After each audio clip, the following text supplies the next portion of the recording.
पंजाब के जिला अमृतसर के गांव डारी के किसान सेवा सिंह को देसी तौर तरीके से कम खर्च करके मशरूम उगाने में उस्ताद माना जाता है। सेवा सिंह भारतीय सेना का एक ऐसा सेवामुक्त सिपाही है जो जीवन के 9वें दशक में भी किसी नौजवान से कम नहीं है। हम आपको बताना चाहेंगे कि देसी ढंग से चमकदार और साफ सुथरी मशरूम पैदा करके सेवा सिंह ने अपनी खेती को भी सफल बनाया है, अपने बच्चों के जीवन को भी चमकाया है और खुद भी शान शौकत का जीवन यापन कर रहा है। देखते हैं कि सेवा सिंह किस तरह से अपने धंधे को अंजाम देता है। आपको बताते चलें कि आजकल उसका बेटा हरजीत भी इस कार्य में पूरा माहिर है, वो भी इस कार्य में उसका बराबर का भागीदार है। दूसरी बात यह है कि सेवा सिंह को देखकर आस पड़ोस के लगभग 70 किसान भी सहायक धंधे के रूप में मशरूम की खेती को अपनाकर चल रहे हैं और उसी की तर्ज पर मशरूम की खेती करके अच्छी आमदन ले रहे हैं। बताता है कि जिन लोगों ने अपनी ज़िंदगी में कभी 100 का नोट नहीं देखा था, वो अब मशरूम बेचकर जेब को नोटों से भरकर घर लौटते हैं। सेवा सिंह स्वयं भी 5 लाख रुपए सालाना की आमदन सिर्फ मशरूम की खेती से प्राप्त कर रहा है।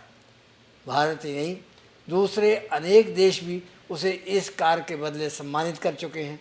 पंजाब, हरियाणा, हिमाचल और उत्तर प्रदेश के अनेक कृषि विश्वविद्यालयों ने सेवा सिंह द्वारा विकसित की गई तकनीकों को मान्यता दे रखी है, यानी प्रमाणित किया है। और तो और पाकिस्तान सरकार भी उससे बहुत प्रभावित है, वो भी उसे अपनी सरजमी पर मशरूम की खेती कराने का न्योता दे रही है। उसने अपने जीवन में कृषि संबंधी सहायक धंधों का ज्ञान प्राप्त करने के लिए अनेक बार विदेश भ्रमण किया है। गर्व से बताता है कि जसवंत सिंह परमार कृषि विश्वविद्यालय सोलन हिमाचल, गोविंद वल्लभ पंत कृषि विश्वविद्यालय पंतनगर उत्तर प्रदेश, पंजाब कृषि विश्वविद्यालय लुधियाना जैसे शिक्षण संस्थान भी अपने विद्यार्थियों को प्रशिक्षण भाव सिखलाई देने के समय सेवा सिंह की सेवाएं लेते हैं। इसके अतिरिक्त खेती के धंधों को लेकर अंतर्राष्ट्रीय स्तर पर सजाए गए मंचों पर भी सेवा सिंह को हमेशा याद किया जाता है। उसकी बातों को बड़ी गौर से सुना जाता है। कहता है कि मशरूम कम तापमान में उगने वाली फसल है। मैदानी इलाकों में इसका समय मध्य अक्टूबर से मध्य मार्च तक टिक बैठता है। सेवा सिंह ने 2.5 एकड़ के रकबे पर मशरूम उगाने के लिए ढांचा खड़ा किया है। इसके लिए धान की पुआल से 8 छप्पर तैयार किए हैं। हर एक छप्पर पर 100 क्विंटल पुआल लगी है। ये सौदा बहुत ही सस्ते में रहा है। कहता है कि जब इन छप्परों का पुनर्निर्माण करना होता है तो पुरानी पड़ चुकी पुआल खेतों में बिखेर कर गड़मड़ करा देता है। इससे ज़मीन में अमोनिया, नाइट्रोजन, डीएपी, मैग्नीज आदि की कमी नहीं रहती। वो इन छप्परों का फर्श भी कच्चा रखता है। इससे मशरूम के लिए ज़रूरी तापमान मिलता है।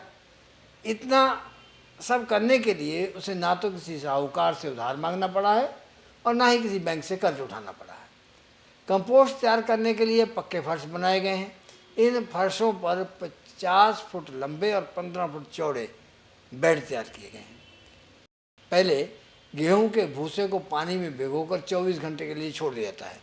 फिर उसमें डाया, यूरिया, जिप्सम और चोकर को निश्चित मात्रा में मिलाया जाता है। इस मिश्रण को 5 गुणा 2 फुट चौड़े बेडों की शक्ल में इकट्ठा कर दिया जाता है। इन बेडों को हर 5-6 दिन बाद उल्टा पलटा जाता है। इस तरह 8 बार उल्टने पलटने का ये सिलसिला महीना भर चलता है, तब जाकर कंपोस्ट तैयार होती है। उसके बाद बेडों पर बिछाकर रूढ़ी वाली मिट्टी मिलाई जाती है, तब बीज डाला जाता है। कहता है कि बीज को चलने में 15 दिन लग जाते हैं, तब जाकर सफ़ेद और चमचमाती हुई मशरूम नजर आती है। सेवा सिंह बताता है कि बाजार में बेचने के लिए इसका साफ सुथरा होना बहुत ही जरूरी है। मैले हाथ इसकी चमक को ख़राब कर देते हैं, इसलिए तोड़ते समय चाकू या ब्लेड का इस्तेमाल करना जरूरी होता है। फसल के बाद बचती कंपोस्ट से होने वाले लाभ की कोई तुलना नहीं है। यह कंपोस्ट ज़मीन के अंदर समस्त उर्वरक तत्वों की पूर्ति कर देती है। उस हालत में किसान का काम बहुत आसान हो जाता है। फसल बीमारियों से बची रहती है। कीटनाशक दवाइयों का खर्च ना के बराबर रह जाता है।